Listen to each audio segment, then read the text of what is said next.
Breaking news ప్రపంచాన్ని భయపెట్టిన Iran Israel war ముగిసింది। ఈ విషయాన్ని అమెరికా అధ్యక్షుడు ముందుగానే ప్రకటించారు। 12 గంటల ముందుగానే అమెరికా అధ్యక్షుడు ఇరాన్ ఇజ్రాయెల్ వార్ ముగిసింది అని ప్రకటించారు। కానీ ఇరాన్ ఎక్కడ ఒప్పుకోలేదు। పైగా అమెరికా అధ్యక్షుడు ట్రంప్ సమయాన్ని కూడా చెప్పారు। ముందుగా ఇరాన్ ప్రకటిస్తుంది, ఆ తర్వాత 12 గంటలకు ఇజ్రాయెల్ ప్రకటిస్తుంది, ఆ తర్వాత యుద్ధం ముగిసినట్టే। ఆ తర్వాత ఏ దేశానికి ఆ దేశం శాంతియుతంగా ఉండాలి, గౌరవప్రదంగా ఉండాలి అంటూ కొన్ని నీతి వ్యాఖ్యలు కూడా చేశారు ట్రంప్। మొత్తానికి ట్రంప్ చెప్పినట్టుగానే యుద్ధం ముగిసింది అని ఇటు ఇరాన్ అటు ఇజ్రాయెల్ కూడా ప్రకటించాయి। ఈ యుద్ధం 12 రోజుల నుంచి ఇరాన్ ఇజ్రాయెల్ మధ్య యుద్ధం జరుగుతూనే ఉంది। మధ్యలో ఎంట్రీ ఇచ్చింది అమెరికా। నిజానికి ఇది ఒక ప్రాక్సీ వార్ గాని మనం చూడాలి। అమెరికా ప్రోద్బలంతో ఇరాన్పై ఇజ్రాయెల్ దాడులు మొదలుపెట్టింది। ఆ తర్వాత అమెరికా నుంచి B2 బాంబర్లను అమెరికా పంపించింది। బంకర్ బస్టర్ బాంబులను ప్రయోగించి ఇరాన్లో ఉన్న అణుస్థావరాలపై అమెరికా దాడులు చేసింది। ఆ తర్వాత ఇజ్రాయెల్ ఆ యుద్ధాన్ని కొనసాగిస్తూనే వచ్చింది। దీనికి ప్రతీకారం తీర్చుకుంటామని ఇరాన్ చెబుతూనే వచ్చింది। ఇరాన్ ఇజ్రాయెల్పై మిసైల్స్ను ప్రయోగించింది। ఐరన్ డోమ్ను కూడా బైపాస్ చేసుకుని వెళ్ళే మిసైల్స్ను ప్రయోగించింది। అంతేకాదు ఎక్కడైతే పశ్చిమాసియాలో ఎక్కడైతే అమెరికా ఎయిర్ బేస్లు ఉన్నాయో వాటిని కూడా టార్గెట్ చేసుకుని ఇరాన్ దాడులకు పాల్పడింది।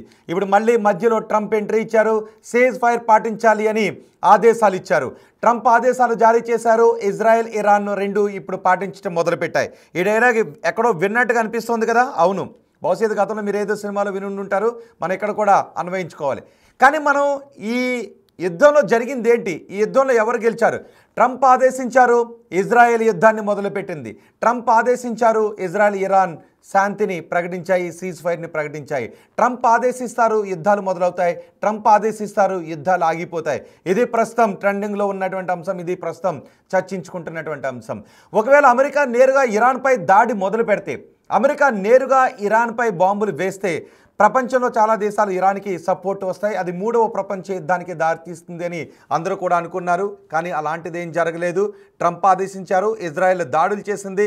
ట్రంప్ ఆదేశించారు, అమెరికా నుంచి బాంబర్లు వచ్చాయి, బంకర్ బస్టర్ మిసైల్స్ బాంబులను ఇక్కడ ప్రయోగించి ఇరాన్పై ప్రయోగించి వెళ్ళాయి। మళ్ళీ ట్రంప్ ఆదేశాలు జారీ చేశారు। ఇప్పుడు ఇరాన్ సీజ్ ఫైర్ని ప్రకటించింది, అటు ఇజ్రాయెల్ కూడా సీజ్ ఫైర్ని ప్రకటించింది।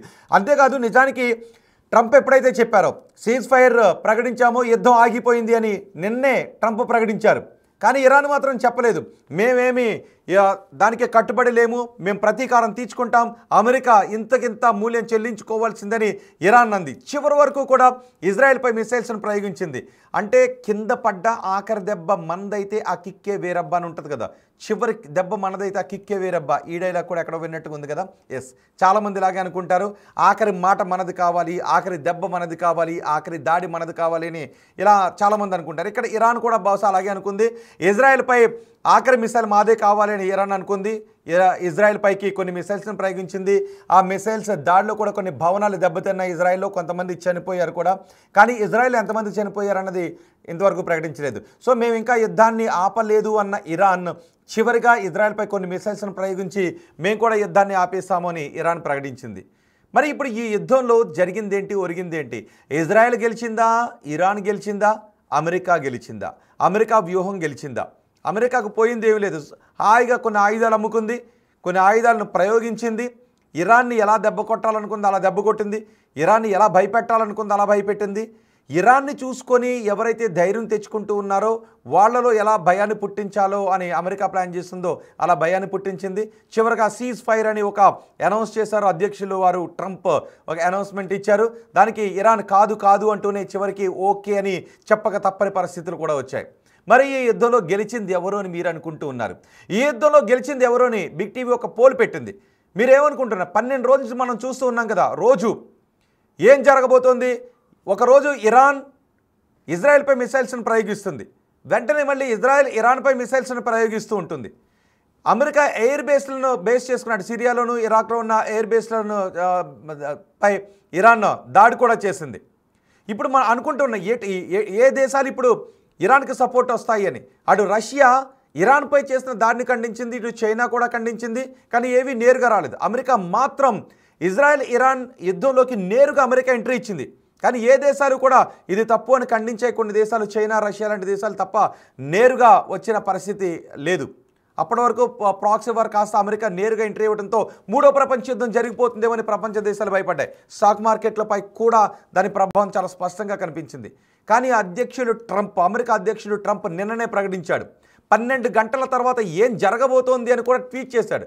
12 గంటల తర్వాత యుద్ధం ఆగిపోబోతోంది అని. ఏ దేశం ముందుగా యుద్ధాన్ని ఆపేస్తున్నట్టుగా ప్రకటించాలి, ఆ తర్వాత 12 గంటలకు ఇంకొక దేశం ఏ దేశం ప్రకటించాలి, ఆ తర్వాత 2 దేశాలు ఎలా ఆలుమగలుగా కలిసి ఉండాలి అనే విషయాన్ని కూడా అమెరికా అధ్యక్షుల వారు ట్రంప్ చెప్పేశారు. అమెరికా అధ్యక్షుడు ట్రంప్ చెప్పినట్టే ఇక్కడ ఇజ్రాయెల్ యుద్ధాన్ని ఆపేసింది, ఇరాన్ యుద్ధాన్ని ఆపేసింది, మేము యుద్ధాన్ని ఆపేశామనే విషయాన్ని ప్రకటించింది. మరి జరిగింది ఏంటి? అమెరికా ఇరాన్లో అణుస్థావరాలపై దాడి చేసింది, కానీ ఇంతవరకు శుద్ధి చేసిన యురేనియాన్ని మాత్రం పట్టుకోలేకపోయింది. ఇరాన్ కూడా చెప్పింది శుద్ధి చేసిన యురేనియాన్ని మేము తరలించేసాం, దాచేసామని. ఇజ్రాయెల్ కూడా చెప్పింది శుద్ధి చేసిన 400 గ్రాముల యురేనియాన్ని, 400 కేజీల యురేనియాన్ని ఎక్కడ దాచారో మాకు తెలుసు, ఆ విషయాన్ని కూడా మేము ట్రంప్కి చెప్తాం, ఆ తర్వాత ట్రంప్ మీపై గట్టి నిర్ణయం తీసుకుంటారు అని ఇజ్రాయెల్ కూడా చెప్పింది. చూడండి ఒకసారి, అదిగో ఆ దాడుల దృశ్యాలు చూడండి. 2 దేశాల్లోనూ ఇజ్రాయెల్ ఇరాన్ ఒక దేశంపై మరొక దేశంపైకి దాడుల కారణంగా చోటు చేసుకున్న విధ్వంసాన్ని చూడండి. మిసైల్స్ ప్రయోగించుకున్నారు, దాడులు చేసుకున్నారు, ఎంతోమంది ప్రాణాలు పోయాయి. ఇటు ఇరాన్లో ఎంతోమంది ప్రాణాలు పోయాయి, 1000 మంది వరకు ఇరాన్లో చనిపోయారు. అటు ఇజ్రాయెల్లో ఎంతోమంది ప్రాణాలు పోయాయి. ఇరాన్లో ఉన్న భారతీయులను వెనక్కు రప్పించేశాం, ఇజ్రాయెల్లో ఉన్న భారతీయులు కూడా భయభ్రాంతులకు గురయ్యారు. అక్కడ చిక్కుకున్న వాళ్ళు, అక్కడ ఉండిపోయిన వాళ్ళ ఆచూకీ గురించి భారతీయులు కూడా భయపడ్డారు, ఏం జరగబోతోందని. ఏ క్షణంలో ఎవరు ఉంటున్న ఇంటిపై, ఎవరు ఉంటున్న అపార్ట్మెంట్పై ఎటువైపు నుంచి మిసైల్ వచ్చి పడుతుందోనని భయభ్రాంతులకు గురయ్యారు. ఆ విధ్వంసానికి తాలూకు దృశ్యాలు మీరు బిగ్ టీవీ స్క్రీన్ పైన చూస్తూ ఉన్నారు. 12 రోజుల పాటు ఇరాన్ ఇజ్రాయెల్ మధ్య భీకర యుద్ధం కొనసాగింది, సైనిక చర్యలు కొనసాగాయి. ఇవన్నీ అమెరికా కనుసన్నల్లోనే జరిగాయి. ఇప్పుడు America just light switch off చేసినట్టుగా రేపు 12 గంటలకు యుద్ధం ఆగిపోతుందని ప్రకటించింది. ముందుగా ఇరాన్ ప్రకటిస్తుంది, ఆ తర్వాత ఇజ్రాయెల్ ప్రకటిస్తుంది, ఆ తర్వాత 2 దేశాలు సఖ్యంగా ఉంటాయని ప్రకటించింది. మరి ఈ విధ్వంసానికి కారణం ఏంటి? ఇప్పుడు మీరు బిగ్ టీవీ స్క్రీన్ పైన చూస్తున్న ఈ విధ్వంసం ద్వారా ఒరిగిందేంటి? బహుశా అమెరికా కొన్ని ఆయుధాలను ఇజ్రాయెల్కి ఇచ్చి అమ్ముకుని ఉండొచ్చు.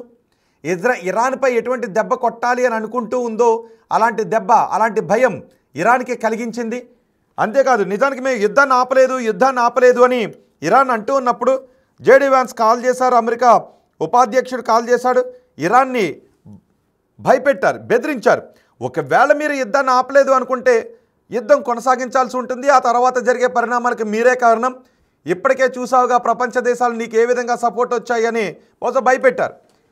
దెబ్బకి ఇరాన్ దిగిరాక తప్పలేదు. ఇరాన్ కూడా మేము కాల్పుల విరమణ పాటిస్తున్నాం, సీజ్ఫైర్కి అంగీకరిస్తున్నామని ఇరాన్ కూడా ప్రకటించింది.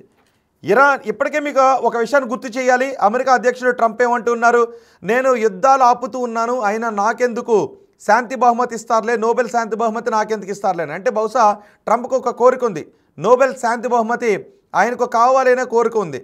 ఆయనకు నోబెల్ శాంతి బహుమతి కావాలనే కోరిక గురించి కూడా మీరేమనుకుంటున్నారో మీ అభిప్రాయాన్ని కమెంట్ బాక్స్లో తెలియచేయండి. ఒకసారి చూడండి, ఒకసారి మొదటి బాక్స్లో అదిగో మిసైల్ వస్తున్నప్పుడు దృశ్యాలు. ఈ 12 రోజుల్లో జరిగినటువంటి విధ్వంసం జరుగుతున్నప్పుడు, విధ్వంసం తాలూకు ఇప్పుడు యుద్ధం ఆగిపోయిన తర్వాత ఉన్న దృశ్యాలు రెండు మీరు బిగ్ టీవీ స్క్రీన్ పైన చూస్తున్నారు. మొదటి బాక్స్లో మిసైల్స్ దాడులు జరుగుతున్నప్పుడు దృశ్యాలు, రెండో బాక్స్లో దాడులు జరిగిన తర్వాత కాలిపోయిన కార్లు, దెబ్బతిన్న ఇళ్ళు, ఆ శిథిలాల్లో ఎంతమంది చనిపోయారో ఇవన్నీ ఇప్పుడు అక్కడ కనబడుతున్నాయి. ఎయిర్ బేస్లపై చూడండి ఒకసారి, మొదటి బాక్స్లో ఎయిర్ బేస్లపై దాడులు జరిగినప్పుడు కాలిపోయిన విమానాలను కూడా మీరు బిగ్ టీవీ స్క్రీన్ పైన చూడొచ్చు. అవి ఆకాశంలో నుంచి దూసుకొచ్చి ఇజ్రాయెల్ పైన, ఇరాన్ పైన, భూభాగంపై దాడులు జరుగుతూ ఉంటే ఎయిర్ బేస్లు ధ్వంసమైపోయాయి, మనుషుల నివాసాలు ధ్వంసమైపోయాయి. ఇప్పటికే ఖమేనీని అంతమొందిస్తామని ఇజ్రాయెల్ ప్రకటించింది. ఖమేనీ ఎక్కడ దాక్కున్నారో ఆ దేశంలో ఉన్న అధికారులకు కూడా తెలియకుండా ఖమేనీని ఒక చోట, ఎటువంటి సాంకేతిక పరిజ్ఞానం చొరబడిన చోట ఖమేనీని దాచిపెట్టారు. ఖమేనీని లేపేద్దామని ఇజ్రాయెల్ ప్లాన్ చేసింది. ఇప్పుడు ఇరాన్ మాత్రం అంటూ ఉంది అమెరికా ఇంతకింత ప్రతీకారం తీర్చుకుంటాం అమెరికాపై అని. మరి ఇప్పుడు కాల్పుల విరమణ ఒప్పందానికి అంగీకరిస్తున్నట్టుగా ఇరాన్ ప్రకటించిన నేపథ్యంలో భవిష్యత్తులో ఏం జరగబోతోంది, భవిష్యత్తులో ఏం జరగబోయే అవకాశం ఉంది? ఇప్పటికీ శాంతిగా ఉండే ఇరాన్, ఇప్పటికీ కాల్పుల విరమణను పాటిస్తున్నామని చెప్పే ఇరాన్ భవిష్యత్తులో ఇంతకింత ప్రతీకారం తీర్చుకునే చర్యలకు పాల్పడుతుందా? 400 కేజీల శుద్ధి చేసిన యురేనియాన్ని మేము దాచిపెట్టామని తరలించాం, అది కనుక్కోవటం అసాధ్యం అని ఇరాన్ చెబుతోంది. దాంతో అణుబాంబు తయారు చేసి మరికొన్ని సంవత్సరాల తర్వాత మరోసారి కుదిరినప్పుడు అటు ఇజ్రాయెల్ పైన ఇటు అమెరికా పైన దాడులకు ప్లాన్ చేసే అవకాశం ఉంటుందని మీరు అనుకుంటూ ఉన్నారా? మీ అభిప్రాయాన్ని కమెంట్ బాక్స్లో తెలియచేయండి. మొదటి బాక్స్లో దాడులు జరుగుతున్నప్పుడు భీకర దృశ్యాలు చూడండి ఒకసారి. ఆ ఆకాశ హర్మ్యాలు కూడా ఊగిపోయిన పరిస్థితి కనిపిస్తుంది.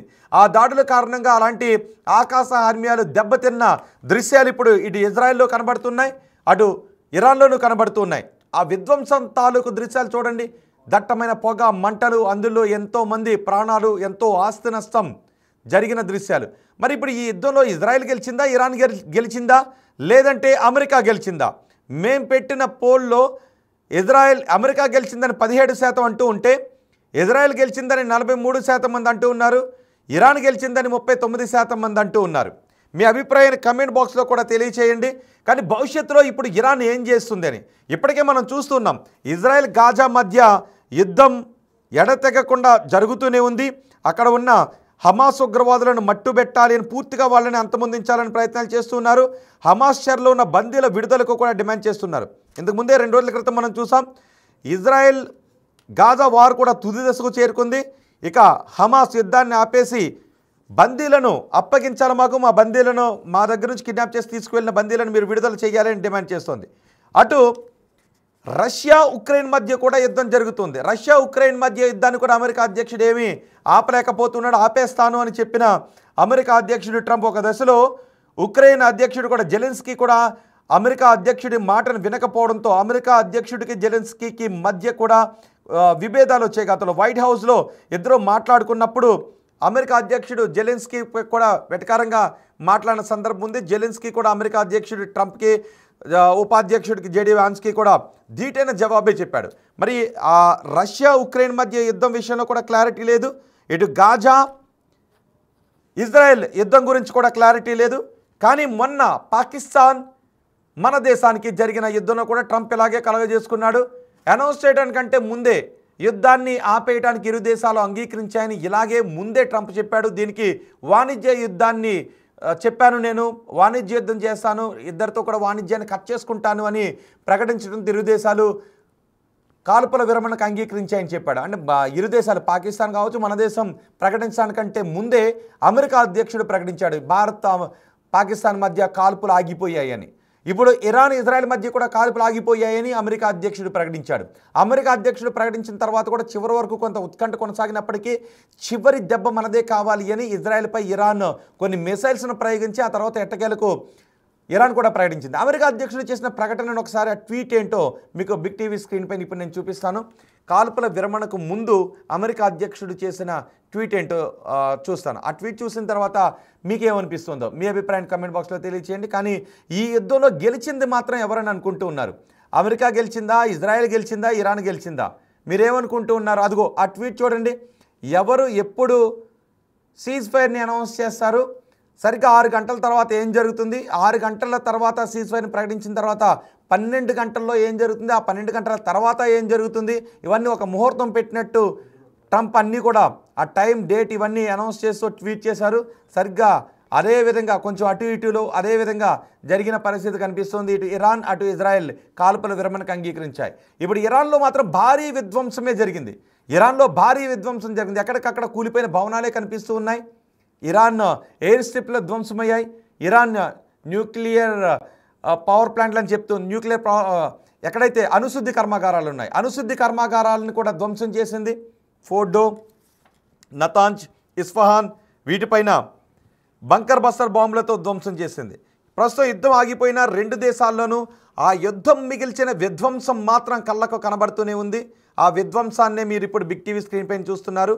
ఆ దృశ్యాలు చూస్తే మీకు ఏమనిపిస్తుందో మీ అభిప్రాయాన్ని కమెంట్ బాక్స్లో తెలియచేయండి.